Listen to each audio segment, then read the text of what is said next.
Late at night, in an upscale restaurant in the heart of Chicago, a single mother steps into her first date in years after a long period of loss. Everything seems perfect, until her phone buzzes with a chilling airdrop message. "I have your son and sister. Do exactly as I say, or they die." From that moment on, Violet is thrust into a deadly game where every decision must be made in silence. Under soft candlelight and the warm smile of her new date, can she save her family without revealing the truth? The film opens in a dark, silent room. Violet trembles in the corner, her face stricken with panic, tears streaming down as she pleads with her abusive husband, Blake, to stop.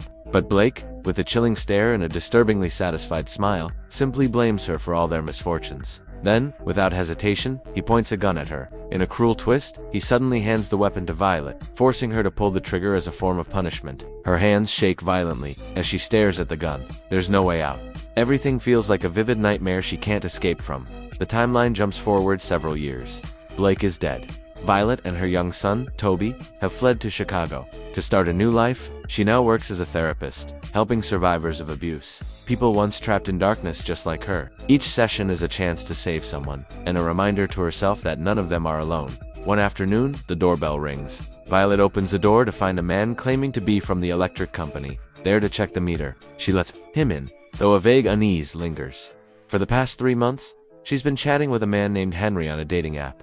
He's a photographer working at the mayor's office, and today is special, the day they finally meet in person. While checking her phone and reading Henry's message, a strange noise startles her. Toby's toy truck rolls across the floor, though no one touched it. Alarmed, she walks over and finds a handwritten note, "Find your son." What once was a harmless game of hide-and-seek now feels ominous. Just then, her sister Jen arrives, bringing a contrasting energy to the house. Noticing Violet fumbling with her outfit for the date, Jen throws in a few critiques. Her gaze lingers on Violet's dress, subtly disapproving. Violet starts doubting her choices, her clothes, the date, even leaving Toby at home. But Jen, though strict, truly cares.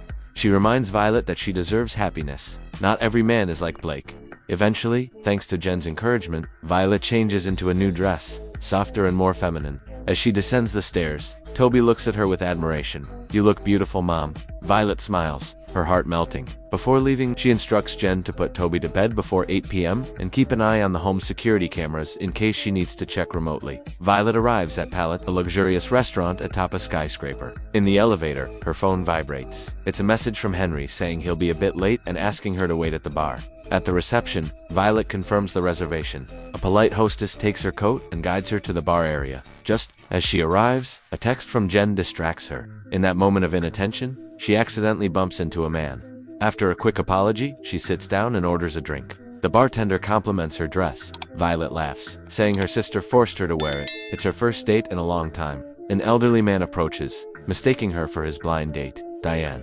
Violet politely declines. They laugh and commiserate over the awkwardness of modern dating before partying with well wishes. Soon after, a man in a suit sits next to Violet. After a long silence, he abruptly asks what her favorite song is. Before she can answer, the bartender interjects, calling him Phil and reminding him that Violet is waiting for someone. Phil continues to chat anyway, showing little regard. Violet grows uncomfortable. Eventually, Phil walks away, disappointed. The bartender chuckles, explaining Phil is the restaurant's new pianist and has a habit of flirting with customers. A while later, the elderly man's actual date arrives, but she doesn't seem pleased with his appearance. Violet witnesses the awkward moment and offers a sympathetic smile. She checks her phone, expecting a message from Jen about Toby, but instead, a notification from the DigiDrop app pops up. It's a humorous meme. She scrolls past it, then another meme appears. This time, her curiosity is piqued. Violet looks around the room. Who's sending these? Right then, Henry arrives. He apologizes for being late. Violet smiles and gently says it's okay. They move to the reserved table with a stunning view of the city through the wide glass window. Henry explains that work ran long, and he had to bring his camera bag. Violet nods and asks to keep her phone on the table to monitor Toby. Henry agrees without hesitation. He surprises her with a small hockey puck toy featuring the Chicago team logo, a gift for Toby. Violet is touched by the thoughtful gesture. Just then, a waiter named Matt arrives, full of enthusiasm. He announces it's his first day and launches into an overly long story about his life, leaving Henry and Violet awkwardly smiling. Finally, Matt asks for their order. Henry goes first. Meanwhile, Violet's phone buzzes again. She shows Henry a series of strange memes being sent through DigiDrop. He shrugs and says it happens to him sometimes, especially on the train, since the app only works within about 15 meters. As they glanced around the room, Henry pointed to an elderly couple nearby and joked that they didn't even look like they could unlock an iPad. Violet laughed and added that the man, Richard, was actually here on a blind date. They continued, scanning the room, and noticed a group of well-dressed young people who looked like they had just come from a prom. Violet speculated that one of them might be pranking her through the Digidrop app. Suddenly, her phone buzzed again. This time it was a message from Jen, along with a cute photo of Toby. Violet smiled and showed it to Henry, but just as joy was beginning to surface, another meme appeared on her screen. Completely different from the previous ones, far more disturbing, and, most alarming, it had her full name on it. Violet's smile faded. She whispered, "Someone knows who I am." Henry tried to reassure her, explaining that on Digidrop, users could see each other's names. Still, he admitted something felt wrong. He mentioned he could access the profiles of everyone in the restaurant but still couldn't identify who had sent the anonymous message. Henry offered to use a proximity app to narrow down the sender. After walking around, he returned and reported that the kitchen and lobby were out of range, meaning the sender had to be inside the dining room. Just then, Violet received another message and showed it to Henry. As their drinks arrived, yet another message popped up from the mysterious sender. "Check your home security cameras." Violet's heart nearly stopped. She quickly opened her surveillance app and saw a masked man walking through her house. Her face went pale. Henry looked at her with concern and asked what was wrong. Violet excused herself, saying she needed to call Jen, and hurried away from the table. She stepped aside to call 911, but before the call connected, another message appeared. "Your phone has been cloned." Horrified, Violet accidentally bumped into a man in the lobby. She apologized and rushed into the women's restroom. She considered asking the other women for help, but her phone buzzed again. The stranger knew exactly what she was about to do. Desperate, Violet borrowed eyeliner from one of the women and wrote "Help me" on her arm, but they simply looked confused and left. Alone in the bathroom, she noticed something shiny under the sink, a tiny, well-hidden listening device. She returned to the table, trembling but trying to compose herself. She apologized to Henry for leaving abruptly, saying it was the first time she had ever left Toby home alone since he was born. Henry was understanding and said he knew what that kind of anxiety felt like. Violet glanced at a nearby table lamp and noticed a strange device just like the one in the bathroom, hidden inside it. She messaged the anonymous sender, "Who are you?" The reply came instantly, "I could be your waiter, the hostess, or anyone Henry asked to set this up." Seeing her anxiety, Henry asked, "Is someone still messaging you?" Violet shook her head and lied, saying it was just her fear of heights making her feel nauseous. Trying to help, Henry called Matt and asked if they could move to another table. Matt checked with the hostess and returned, saying one was available. At that moment, another message arrived. "Don't move from your seat." Violet suddenly spoke up, drawing attention. "Actually, I want to go back to our original table. You picked that spot for the view, didn't you?" On the way back, Violet noticed security cameras placed everywhere. That's how the mastermind was monitoring her every move. Later, a waitress came by to check on them. She said Henry had specifically requested that table in advance. Henry was surprised. He denied it and said he had only asked for a table with a nice view. The waiter came to take their order. Violet discreetly messaged the stalker, "What do you want?" The reply was clear, "Get the memory card from Henry's camera." Violet ordered a salad, and Henry chose the fish fillet. Thinking quickly, she slipped her watch into her purse and pretended she had lost it. She asked Henry to check with the hostess. As he got up, Violet crouched down, opened his camera bag, and found compromising photos of the mayor, along with financial documents. She took out the memory card, hid it, and returned to the table. Henry came back and said the staff couldn't find the watch. Violet pretended to guess it might be in the restroom and excused herself to check. In the restroom, she destroyed the memory card, flushed it, and then messaged the stalker, "It's done. Now get the masked man out of my house." But his reply froze her blood. "Open the tissue box nearby." Violet did, and found a small vial of unknown liquid. Next message, "Pour it into Henry's drink." Terrified, she refused. But the stalker reminded her, "You've killed a man before." Leaving the restroom, Violet walked up to the front desk, asking who had reserved their table, claiming she didn't want to sit at someone else's reservation. The clerk confirmed it was under Henry's name. After leaving the desk, she tried calling 911 from the hotel landline, but it didn't work. She then tried the domestic violence hotline, but another message appeared, "Stop." At that moment, she saw the man she had bumped into earlier pacing the lobby. She stopped him, asked questions. He claimed to be waiting for his sister. Still suspicious, Violet returned to the table. Henry was paying the bill. He said, "I understand your son comes first. You should go home." But Violet stopped him, kissed him, and pleaded with him to stay. Henry nodded in agreement. Just then, the waiter returned. The piano began playing Baby Shark, a song Violet had requested earlier. She scribbled on a dollar bill, "2 hostages. Please call the police." Then handed it to the waiter, asking him to give it to the pianist as a tip. Moments later, pianist Phil unfolded the bill, looked toward Violet. seeming ready to call for help, but instead continued playing. Henry returned to the table just as the waiter brought their meals.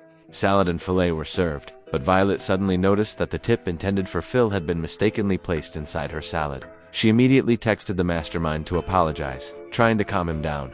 But at that exact moment, Phil suddenly collapsed at the piano. In a panic, Violet opened the security camera app and witnessed a horrifying scene. Jen being knocked unconscious and a strange man locking Toby inside a room.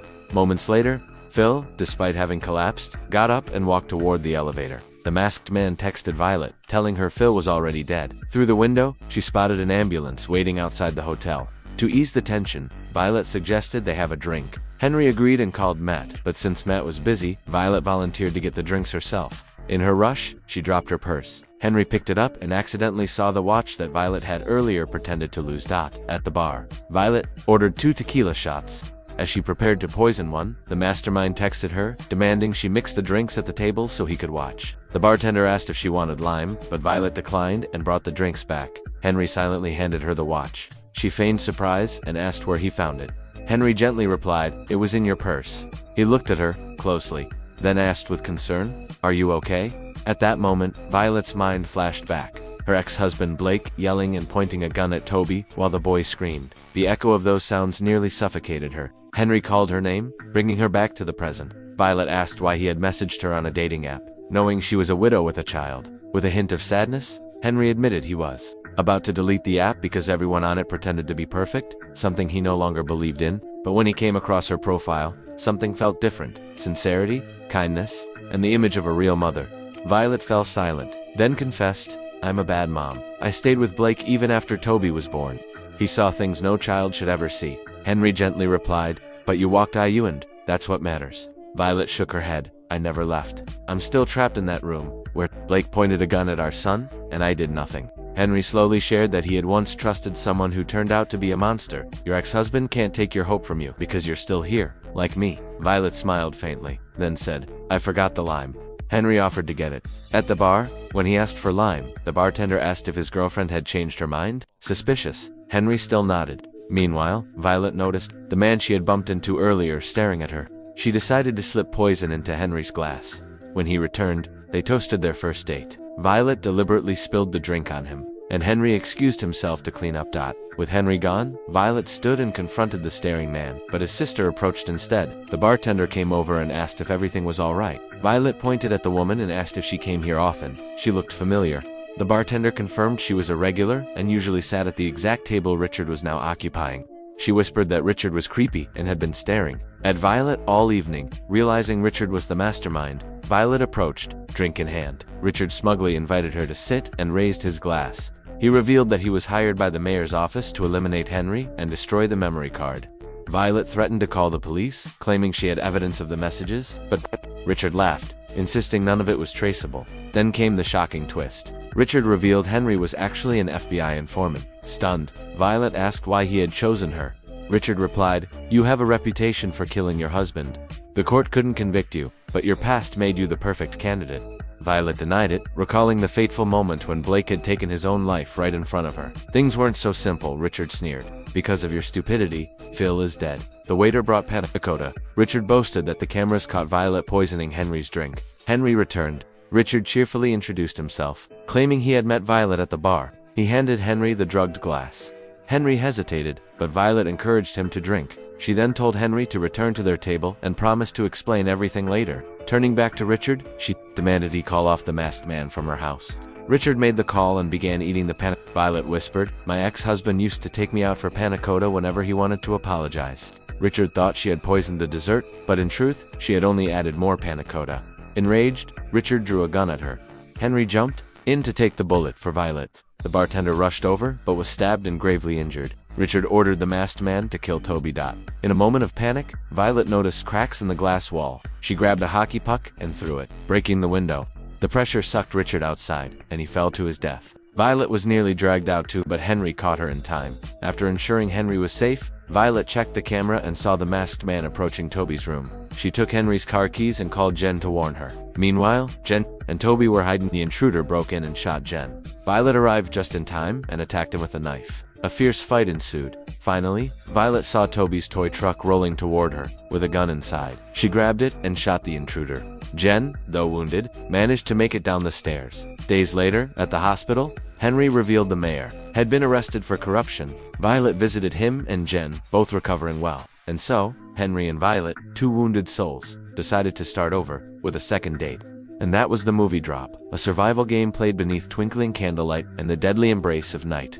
This film is not merely a suspenseful tale set within a confined space, but a suffocating confrontation between trust, redemption, and the ghosts of the past. Violet is not your typical hero. She is the embodiment of those broken by pain, yet still finds a way to rise. Not because she is strong, but because she has no other choice but to fight for the ones she loves. The battle inside that luxurious restaurant, with its fake smiles, soft lighting, and mellow jazz tunes, serves as the stage for a grim performance where lives are decided by mere text messages. Richard is not just the antagonist, he is the embodiment of a rotten system, where corruption hides behind tailored suits and clean hands. The revelation that Henry is an undercover FBI agent further drags Violet into a whirlpool of doubt, where the lines between right and wrong blur beyond recognition. The ending, Richard crashing through the shattered glass window, followed by a gunshot from a toy car concealing a hidden weapon, marks Violet's full awakening. This time, she doesn't just save her child, she saves herself, finally breaking free from the trauma that once bound her. The film is a reminder that modern technology,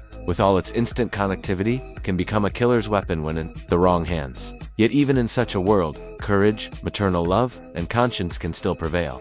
Violet may not be a perfect woman, but she is someone who dares to face the storm. And with a second date ahead, perhaps for the first time, she truly deserves a fresh start, free of fear.